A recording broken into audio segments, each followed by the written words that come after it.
Hi, good afternoon, everyone. I hope you all had a good lunch and are enjoying the event so far. My name is Brayden Abick. I am the co-founder and CTO of Blockpour, and for my talk today, I'm going to be going over bringing transparency to DeFi analytics.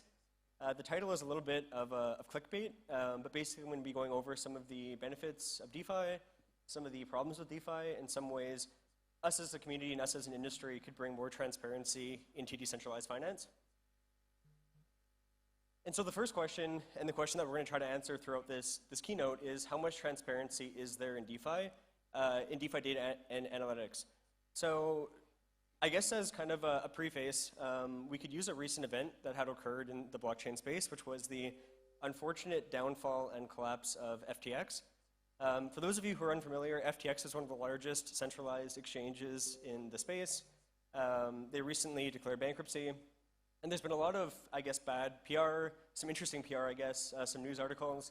And the big question has been, how does the FTX collapse affect blockchain? Is it a good thing? Is it a bad thing? I think the obvious answer is it's obviously a net negative for the space.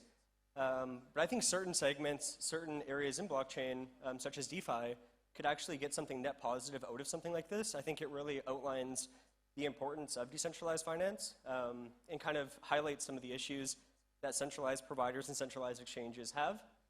And so with a centralized exchange like FTX or like a Binance, you as a user are depositing your funds into their exchange.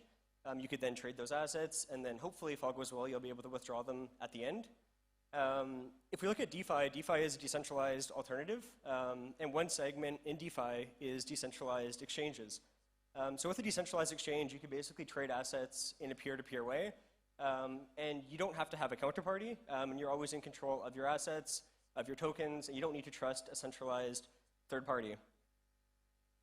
So we can go over some comparisons of DeFi versus centralized finance.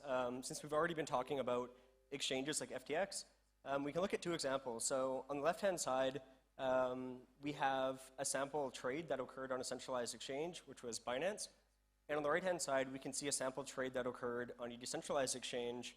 And for this example, this exchange was Uniswap.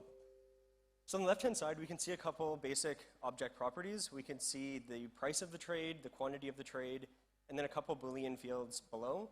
And this data came from Binance. This was a recent trade that occurred on Binance. And so we can get a couple pieces of information here. We could obviously see the quantity of tokens being traded was 0.52 at a price of $1,349.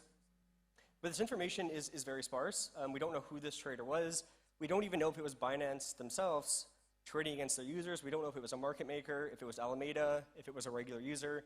And so there's a lot of unanswered questions when you're looking at centralized exchange data. Whereas on the right-hand side, we can actually look at a decentralized exchange, Uniswap. So we can see some similar properties.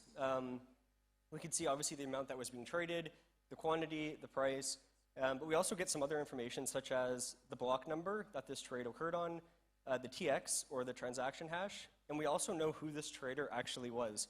And so with this information, there's some pretty big benefits. The first being the transaction hash. So anybody, including anybody in this room, could actually copy that transaction hash, go to an Ethereum block explorer like Etherscan, and verify this information themselves without trusting me that I copy and pasted this right. So anybody could see this at any point in time. We also have the block number as well, the block number that this trade happened on. And so the Ethereum network acts as immutable proof of this trade occurring. And so we'll always have this data here, even in the future. Whereas on the left-hand side with Binance, we are completely dependent on Binance as a provider for hosting this information. So if the Binance API were to go out or were to crash, we would no longer be able to access this information, and we're also trusting Binance that this information is actually accurate, since they are the provider of the data. If we look at another really quick snippet, this will be a little bit quicker, but we could see very similar data again, left-hand side being Binance, right-hand side being Uniswap. On the left-hand side, we could see a sample order book. And so on centralized exchanges, you have order books for liquidity, whereas with decentralized exchanges, you have liquidity pools. And so on the left-hand side, we can see some bids, right? So somebody is willing to buy 431 of token X for a price of $4, and somebody is willing to sell 12 of token X for a price of 20 or 200. Again, there's a lot of missing information here. We actually don't know if this is the same person. We don't know who these people are. We don't know if it's a market maker. Whereas on the right-hand side, we could see somebody adding liquidity to Uniswap, right? So similar to the previous slide, we get a lot more information. We know who this trader is, we know the sender, we know the owner, we know the transaction hash, and we have this immutable proof or this immutable record that this liquidity action had taken place. And so I think at this point, it's pretty clear that decentralized exchanges are obviously a winner when it comes to transparency and what people are doing with their trades. But there are also some pretty big issues with DeFi, and I think we're still in the pretty early stages of DeFi. But I think us as an industry, there's obviously ways that we could help drive adoption into this space. And so one of the biggest issues, at least in my opinion, with DeFi is around liquidity fragmentation. And so what is liquidity fragmentation? So we have this screenshot here, which is taken from Uniswap. We could see the TVL is $2 billion, which means there's $2 billion worth of liquidity on Uniswap. We could also see the volume is $1 billion. And this was over a 24-hour period when the screenshot was taken. And if you compare this data to Uniswap's centralized counterparties like a Binance or like a Coinbase, these volumes are actually very significant, right? So for those of you who are unaware of decentralized exchanges, there is some actual activity happening on these decentralized applications. And these statistics might look very good. One of the issues with decentralized exchanges are there's several of them, right? So this is Uniswap. There's other exchanges like SushiSwap, QuickSwap, PancakeSwap, etc. They all seem to have funny names, but they all have different levels of liquidity in them, right? So SushiSwap might have $500 million of liquidity, whereas Uniswap obviously has $2 billion of liquidity. And you kind of get into the situation where all these different decentralized protocols are competing against each other for market share, right? For users. They want to be the best protocol, they want to have the most users on them. But this is ultimately bad for the end user because as a user who is getting into DeFi, you have to ask yourself, which DEX do I pick, right? Do I trade on SushiSwap? Do I trade on PancakeSwap? Where will I get the best price? And so all these questions come up because of liquidity fragmentation, right? If all the liquidity was in one place, you as a user know exactly where to go and where to get the best price. And so we can look at a real life example of this exact problem. So on the left-hand side, there's a screenshot. On the right-hand side, there's another screenshot.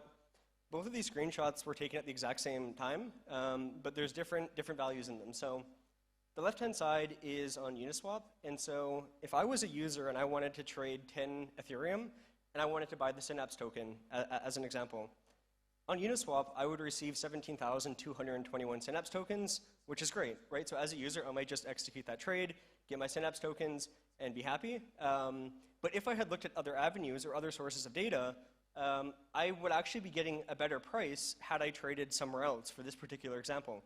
So on the right-hand side, we could see the same 10 Ethereum, but this time the user would have gotten 18,615 tokens.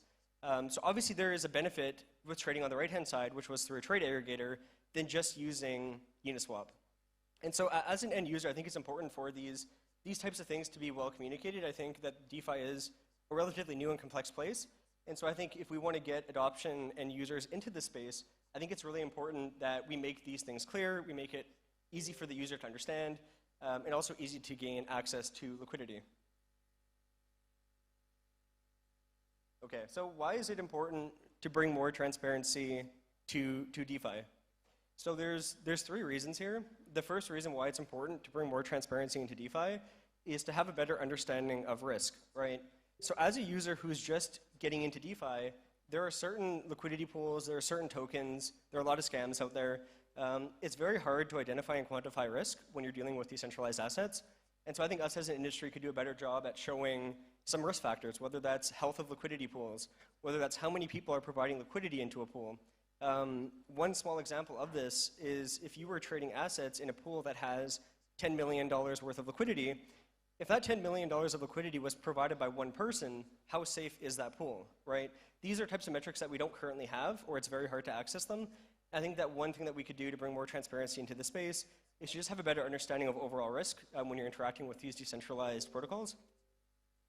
The second point is a bit generic. I think it's a better, having a better user experience.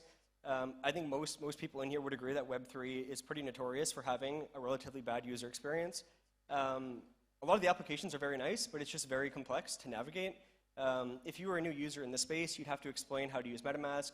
You'd have to explain a bridge. You'd have to explain, SushiSwap, Uniswap, PancakeSwap, etc. So I think having an overall better user experience is important. There isn't necessarily a direct answer here. I just think overall, there's ways that we could improve the overall experience to help drive people into DeFi. And finally, I think the third point is one reason why it's important to bring more transparency into DeFi is to ultimately accelerate broader DeFi adoption.